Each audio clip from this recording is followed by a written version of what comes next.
লালমনিরহাটের ৫ উপজেলার বিভিন্ন এলাকা থেকে বসতবাড়িতে ভাঙচুর, জমি দখল সহ নানা অঘটনের সংবাদ আমাদের কাছে আসছে।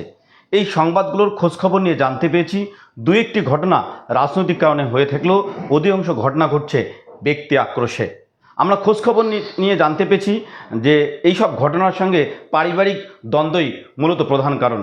কার সঙ্গে কার জমি নিয়ে দ্বন্দ্ব, কার সঙ্গে কার রাস্তা নিয়ে দ্বন্দ্ব, কার সঙ্গে কার পুকুর নিয়ে দ্বন্দ্ব, কে কবে কাকে মামলার আসামি করছে, সেই ব্যক্তিগত আক্রোশগুলোর ক্ষোভ ঝাড়ছে এখন। এই যে রাজনৈতিক যে সংকট চলছে, এই সংকটে যে শুধু বিএনপির লোকজন আওয়ামী লীগের বাড়িতে হামলা করছে বা জামাতের লোকজন আওয়ামী লীগের বাড়িতে হামলা করছে তা নয়। আমরা দেখেছি আওয়ামী লীগের লোকজন আওয়ামী লীগের লোকজনের বাড়িতে হামলা করছে, বিএনপির লোকজন বিএনপির লোকজনের বাড়িতে হামলা করছে। অর্থাৎ সম্পূর্ণ ব্যক্তিগত আক্রোশে হামলার ঘটনা, বেশিরভাগ ঘটনা এরকম ঘটছে। হ্যাঁ, দুই একটি ঘটনা রাজনৈতিক হামলার ঘটনা রয়েছে, দ্বারা হামলার শিকার হয়েছে। এরকম আরও অনেক ঘটনা ঘটছে যে ব্যক্তিগত দ্বন্দ্বের কারণে এসব ঘটনা ঘটছে।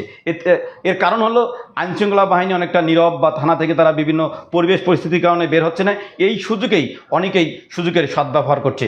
সে কারণেই এলাকার সচেতন মহল এই সব ঘটনা মোকাবেলা করার জন্য বাংলাদেশের সকল রাজনৈতিক দল, বিশেষ করে এই মুহূর্তে বিএনপি এবং জামাতের নেতাদের প্রতি আহ্বান জানিয়েছে তারা যেন তাদের ইউনিয়ন ওয়ার্ড পর্যায়ে নেতাদের সঙ্গে যোগাযোগ করে এই ঘটনাগুলো যেন বন্ধ করে, এই ঘটনাগুলো বন্ধে যেন তারা প্রয়োজনীয় ব্যবস্থা গ্রহণ করে। এই ঘটনাগুলো যদি এখনও থামানো না যায় তাহলে বিএনপি জামাত কিন্তু রাজনৈতিকভাবে ক্ষতিগ্রস্ত হবে এবং সব দায়ভার তাদের আসবে। আমি আবারও যে কথাটি বলছি যে এই লালমনিরহাট জেলার ৫ উপজেলায় বিভিন্ন এলাকায় বসতবাড়িতে হামলা, জমি দখল, এইরকম মারধরের ঘটনা ঘটছে। এইসব ঘটনার দুই একটি রাজনৈতিক ঘটনা হয়ে থাকলেও অনেকগুলোই ব্যক্তি আক্রোশেই দীর্ঘদিনের ক্ষোভ, ব্যক্তির প্রতি ব্যক্তির ক্ষোভ ঝাড়ছে।